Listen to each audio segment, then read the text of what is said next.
Prøv at se, Kissel. Jeg tror, det er den vej. Ja, den der vej.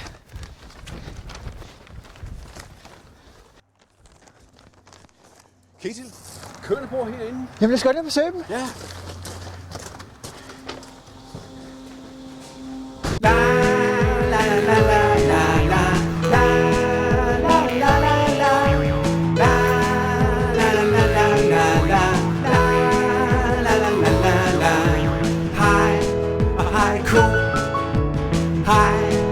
Hej, malkeko.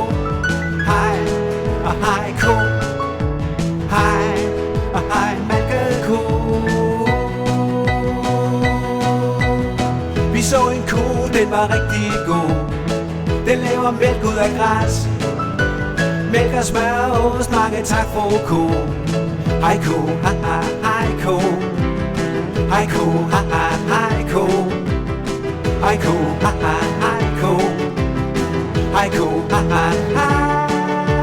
ko. La la la la la la. La la la la la. La la la la la la. La la la la la. Nu er vi på Aarhus Universitet, og her der undersøger man, hvordan køerne de kan få det rigtig godt. Ikke også? Ja. Se noget meget spændende her. Der er en ko, der har hul i maven. Og det går altså ikke ondt på koen. Men når forskerne skal finde ud af, hvad for noget mad koen skal have for at lave bedst mælk, så er de nødt til at lave hul i maven, så man kan undersøge, hvad for noget mad den har i maven, ja, mens den er levende. Prøv lige at tage den her formfistel ud, der hedder den, det her hul, den har inde i maven her. Prøv lige at tage det ud. Nej, ko. Jeg skal lige hive lidt til her.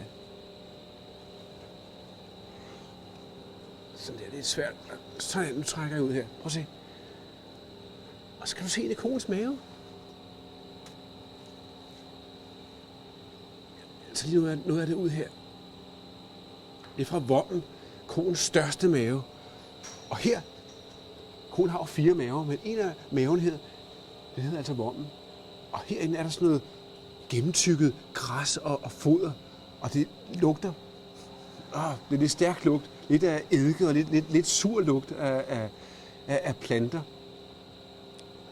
Men er det ikke mærkeligt at tænke på, at når koen spiser sådan cirka 60-70 kilo mad hver dag, at den så kan lave det fineste hvide mælk? Og Kissel, kan du ikke lige vise, hvordan mælken ser ud? Ja, det er rigtigt, Martin. Og mælken, det kan den altså lave, fordi at den inde i maven, den første af de 4 maver, den har, der har den nogle enzymer, det vil sige nogle bakterier, som gør, at den kan spise græsset, den kan nedbryde græsset. Og det svarer næsten til, at vi kunne spise noget træ, og så lever det, men det kan vi jo altså ikke. Men det kan koen. Og koen, den gør altså det. Nu kan du se, nu tykker den drøv. Og det er fordi, når koen, den spiser, så spiser den rigtig hurtigt. Den spiser al maden, og så er det altså i alt for store stykker. Og så skal den altså lige tygge det igen. Og den tykker altså 10.000 gange i døgnet. Det er rigtig meget, du får tykket, ikke også? Jo, og så spiser den 16 timer. Ja, det er næsten hele tiden. Ja, spiser du noget mere? Det er en god forklaring, Kissel. Vi kan lige maden tilbage i koens mave, så den kan lave ordentlig mælk her. Ind igen. Sådan der. Nå, det skal jeg da lige vise dig.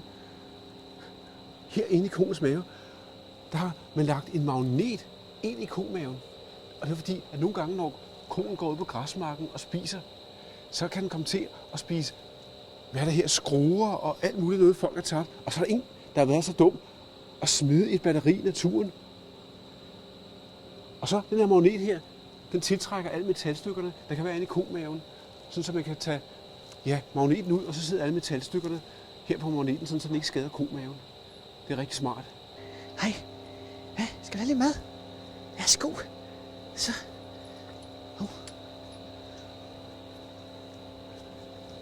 Hvor er mit ur? Jeg kan ikke finde mit ur. Har du tabt dit ur? Nej, jeg kan ikke finde mit ur. Det blev væk. Det kan da være, at koen har spist Kissels ur. Jeg prøver lige at kigge Kissel ind i mærke. Ja, der er noget herinde. Kissel, jeg kan mærke noget her. Ja.